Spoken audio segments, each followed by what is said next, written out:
एक खेत में छोटी लाल मुर्गी रहा करती थी। वह बहुत मेहनती थी। उसके घर के पास ही एक कुत्ता, एक बिल्ली रहते थे।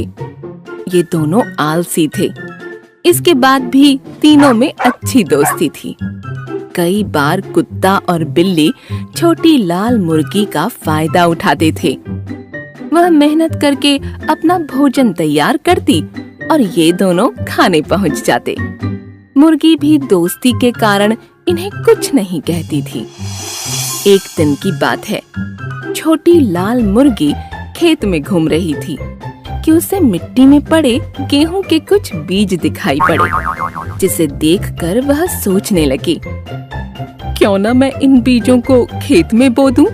जब फसल होगी तो मैं गेहूं पिसवा लूंगी और उसकी रोटी बनाकर मजे से खाऊंगी। उसे आशा थी कि उसके दोस्त इस काम में उसकी सहायता अवश्य करेंगे। उसने गेहूं के दाने उठा लिए और सबसे पहले कुत्ते के पास पहुंची। उसने कुत्ते से कहा, दोस्त देखो, मुझे खेत में गेहूं के ये बीज मिले हैं। मैं इसे बोना चाहती हूँ, क्या तुम मेरी सहायता करोगे? कुत्ता उस समय आराम कर रहा था। उसने जवाब दिया, नहीं, ये मेरे सोने का समय है और मुझे बहुत जोरों की नींद आ रही है। मैं अभी ये काम नहीं कर सकता। तब छोटी लाल मुर्गी बिल्ली के पास गई और उसे भी गेहूं के बीज दिखाकर पूछा, दोस्त, कुत्ता तो मेरी सहायता नहीं कर रहा, क्या तुम मेरी सहायता करोगी? बिल्ली बोली, देखो, इस समय तो मैं पड़ोस के घर में दूध पीने जा रही हूँ, इसलिए अभी तो मैं तुम्हारी सहायता कर ही नहीं सकती। दूध नहीं मिला तो मैं भूखी रह जाऊंगी। दुखी होकर छोटी लाल मुर्गी बोली, कोई बात नहीं, मैं खुद ही जाकर खेत में इन बीजों को बो देती हूँ। वह खेत में गई और कड़ी धूप में दिन भर मेहनत कर शाम तक उसने सारे बीज बो दिए। समय बीता और खेत में गेहूं की फसल लहलहाने लगी, जिसे देख छोटी लाल मुर्गी बहुत खुश हुई और दौड़कर सबसे पहले कुत्ते के पास पहुंची। उसने कुत्ते से पूछा, दोस्त, खेत में फसल लहलहा रही है, क्या तुम फसल काटने में मेरी मदद करोगे? नहीं, मैं ये काम नहीं कर पाऊंगा, मेरी तबीयत जरा ठीक नहीं है। कुत्ते ने कन्नी काट ली। छोटी लाल मुर्गी बिल्ली के पास पहुंची, जो नहा कर आई थी और धूप में बैठी थी। छोटी लाल मुर्गी ने उससे फसल काटने में सहायता मांगी तो वह बिदक कर बोली, नहीं, मैं ये काम नहीं करूंगी। मैं अभी अभी नहा कर आई हूँ, मैं वहाँ धूल मिट्टी में गंदी हो जाऊंगी। छोटी लाल मुर्गी दुखी होकर वहाँ से चली गई और सीधे खेत में पहुंची। वहाँ उसने अकेले ही फसल की कटाई की। अगले दिन उसने सोचा कि क्यों ना इन गेहूं को मैं पिसवा लूं, आटा रोटी बनाने के काम आ जाएगा। वह फिर कुत्ते के पास पहुंची और कहने लगी, दोस्त, चलो ना मेरे साथ आटा चक्की तक, मुझे इन गेहूं को पिसवाना है। ऐसे काम के लिए मुझसे ना कहा करो, मैं इन सब कामों के लिए नहीं हूँ। कुत्ते ने दो टूक जवाब दिया। फिर बिल्ली के पास जाकर जब छोटी लाल मुर्गी ने सहायता मांगी तो बिल्ली बोली, आटा चक्की से उड़ने वाले आटे से मेरे बाल खराब हो जाएंगे, मैं तो वहाँ नहीं जा सकती। दुखी छोटी लाल मुर्गी अकेले ही आटा चक्की गई और गेहूं को पिसवाकर वापस आई।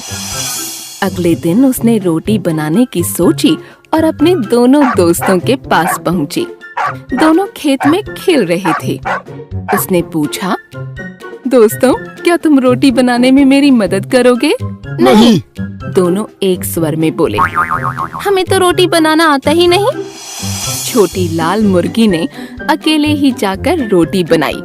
जब गर्मा गर्म रोटियां तैयार हो गईं, तो वह कुत्ता और बिल्ली के पास पहुंची और उन्हें रोटियां दिखाते हुए बोली, अब बताओ कि रोटियां कौन कौन खाएगा? हम। दोनों एक साथ बोले। नहीं, मुर्गी बोली, इन रोटियों के लिए सारी मेहनत मैंने की है, इसलिए मैं ही सारी रोटियां खाऊंगी। और मजे से रोटियां खाने लगी।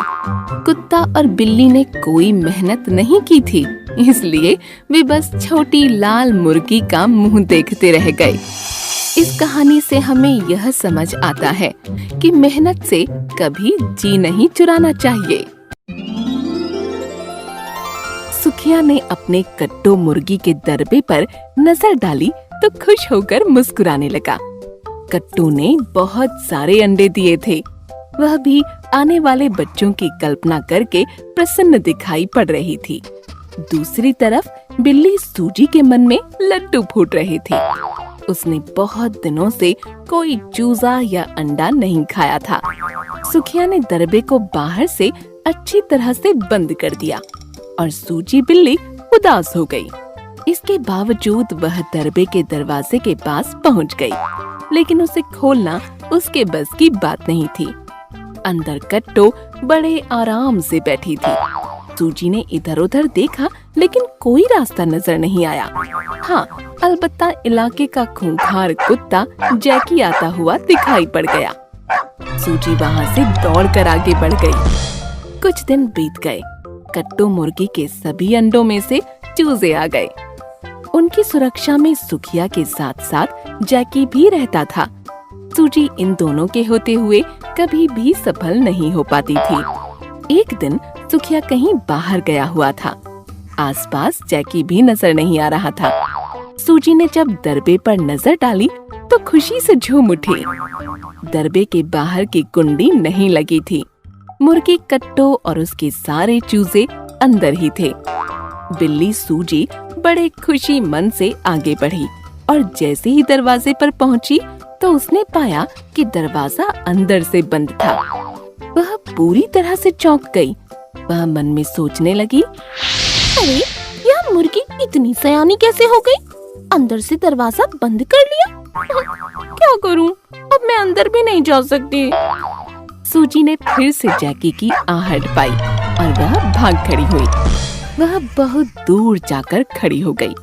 उसकी नजर दरबे के दरवाजे पर ही थी। अचानक उसने देखा कि दरबे का दरवाजा खुला और कट्टो मुर्गी बाहर आने के पहले अपने चूजों को कुछ समझा रही थी। देखो बच्चों, मैं बाहर जाकर आती हूँ। दरवाजा मैंने जैसे बताया है अंदर से बंद कर लेना। मेरे सिवा कोई भी कितना भी कहे, दरवाजा मत खोलना। हाँ माँ, हम दरवाजा नहीं खोलेंगे। जब तुम आओगी तभी खोलेंगे।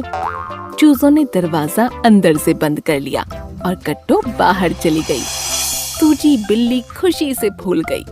वह दरवाजे के बाहर पहुंच गई। प्यारे बच्चों, दरवाजा खोलो। क्यों खोले? तुम कौन हो? तुम्हारी मौसी, सूजी मौसी। हमारी कोई मौसी नहीं है। तुम्हारी आवाज तो माँ से भी नहीं मिलती। हम तो सिर्फ माँ को जानते हैं। हम दरवाजा नहीं खोलेंगे। प्यारे बच्चों, मैं तुम्हारे लिए खाने की अच्छी अच्छी वस्तुएं और खिलौने लाई हूँ। खाने को दाना और खिलौना? क्या सच कह रही हो?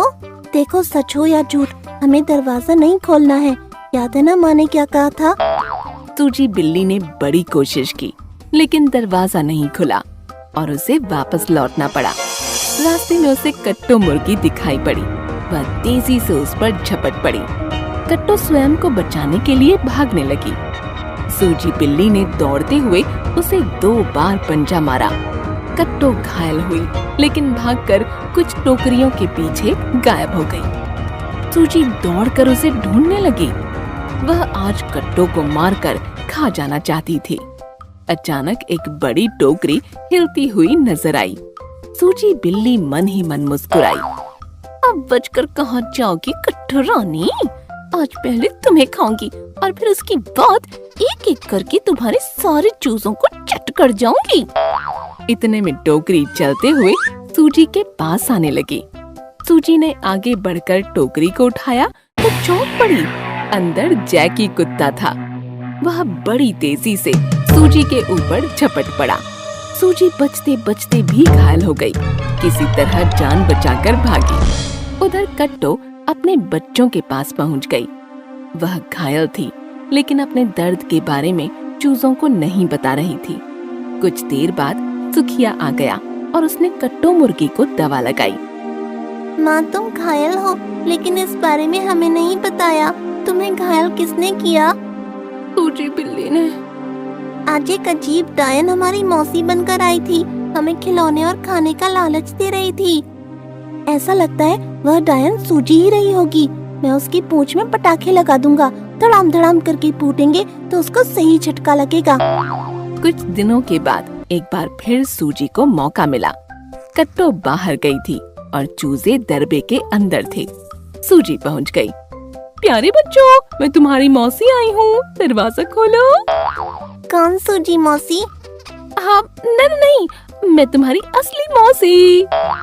हाँ नहीं, मैं समझ गया। सूजी मौसी, उस दिन तुम्हारी मुलाकात जैकी काका से हो गई थी। जैकी काका ने सूजी मौसी को मारा तो मौसी का मुंह सूज गया था। सूजी बिल्ली समझ गई कि ये चूजे उसे पहचान गए हैं, झांसे में आने वाले नहीं हैं। वह वहाँ से लौटकर एक चील के पास पहुँच गई। उसने चील के साथ मिलकर नई योजना बनाई। उसने चील को समझाया और कट्टो की तरह आवाज बदलकर बोलने के लिए कहा। चील कट्टो के दरवाजे पर पहुंच गया।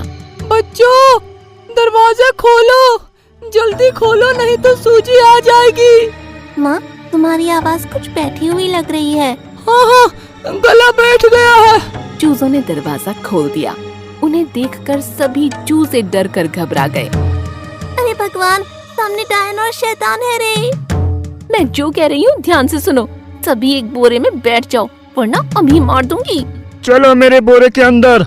बच्चे बुरी तरह डर गए थे और एक एक करके बोरे में प्रवेश कर गए। अब सूजी मुस्कुराकर बोरे को लेकर चील के साथ बाहर निकलने लगी। अचानक सामने का दृश्य देखकर दोनों के पैरों तले जमीन खिसक गई। दरवाजे पर सुखिया, कट्टो और जैकी खड़े थे। जैकी ने सूजी पर झपट्टा मारा और चील के ऊपर सुखिया ने डंडे से वार किया। सूजी और चील की पिटाई होने लगी। चूजे खुशी से कूदने लगे। उन्हें मजा आ रहा था। सूजी के साथ चील भी जमकर मार खा रहा था।